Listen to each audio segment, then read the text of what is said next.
We turn back to today's other top story. President Donald Trump took his first step toward carrying out his campaign promise to build a wall on the U.S.-Mexico border. In a signing ceremony at the Department of Homeland Security, the president said he has been talking about this from the beginning. The Trump administration has not released many details, but the executive order will indeed jumpstart construction. And the White House press secretary repeated the president's assertion that Mexico will eventually pay for this wall. This will stem the flow of drugs, crime, illegal immigration into the United States. And yes, one way or another, as the president has said before, Mexico will pay for it. Now, Mr. Trump is scheduled to meet with the president of Mexico sometime next week. Now, our investigative reporter, Emily Sinovic, is tracking the president's first 100 days.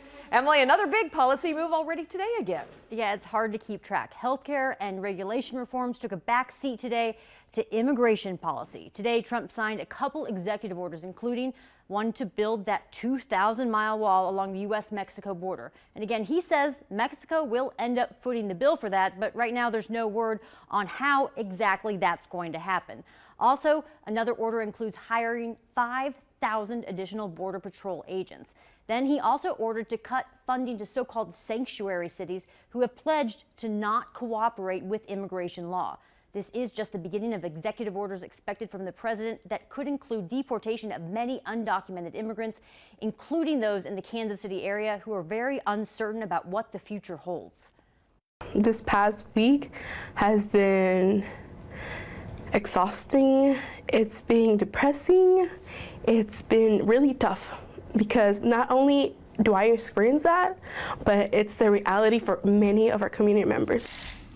Some other anticipated moves from Trump this week include a freeze on refugees entering the U.S., along with the possibility of repealing some major immigration policy created by President Obama that allowed for tens of thousands of younger undocumented immigrants to stay in the states without fear of deportation.